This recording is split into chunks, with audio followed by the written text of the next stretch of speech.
যেহেতু নাসুম অনেকদিন ধরে টি-20 ফরম্যাট খেলে এবং তার কাছে আমার মনে হয় দুইটা সাইডই পাওয়ার একটা চান্স আছে, বোলিং প্লাস ব্যাটিং। আমার জন্য প্রত্যেকটা সিরিজ প্রত্যেকটা ম্যাচই ইম্পর্টেন্ট। হোপ যে আমরা এই সিরিজে অ্যাজ এ টিম ঘুরে দাঁড়াতে পারবো। টি-20 সিরিজের জায়গায় আছে ডিফারেন্ট ফরম্যাট।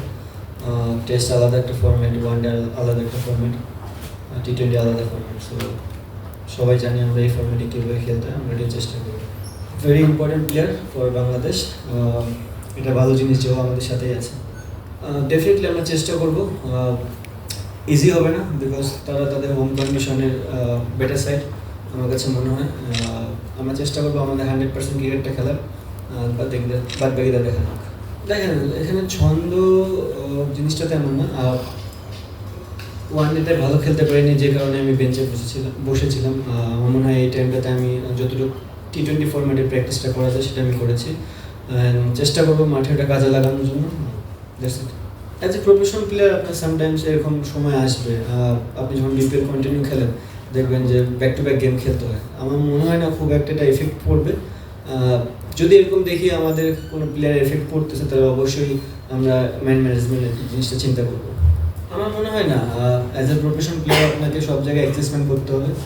আর আমার মনে হয় আমি এটা খুব ভালো করেই পারি। যেমন টি-20 টেস্ট ফরম্যাট খেলেছি, টেস্টের মধ্যে খেলার চেষ্টা করেছি। ওয়ানডে ফরম্যাটে তারা আমাকে সুযোগ দিয়েছিল, আমি আমার সুযোগটা কাজে লাগাতে পারিনি।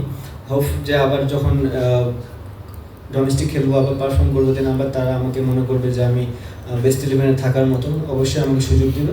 টি-20 ফরম্যাটটা তো অনেকদিন ধরে খেলতেছি এবং আমাদের কয়েকটা সিরিজও গেছে কিছুদিন আগে। সো হোপ যে আমরা এই সিরিজে অ্যাজ এ টিম ঘুরে দাঁড়াতে পারবো।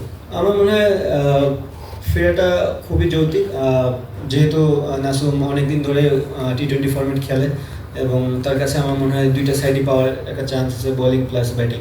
ইনপুট না, আমার মনে হয় বাংলাদেশ অনেকদিন ধরেই একটা অলরাউন্ডার মিস করতেছিল।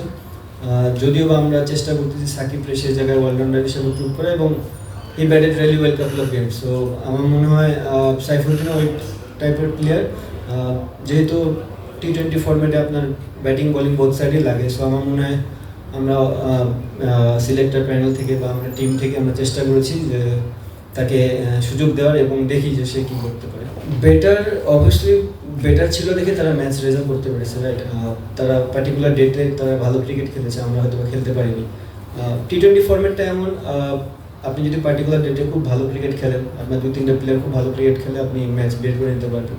বাট অবভিয়াসলি যেটা বললাম যে তারা হোম কন্ডিশনে বেটার সাইড, বিকজ তাদের হাতে খেলার অভিজ্ঞতা আছে এই গ্রাউন্ডে খুব বেশি, এবং ম্যাক্সিমাম প্লেয়ার, যদি বলি আমি ওই ওভারঅল তাদের বোলিং সেটটা একটু বেটার আমার কাছে মনে হয়। একটু মিস্ট্রি টাইপের বলার তার ম্যাক্সিমাম।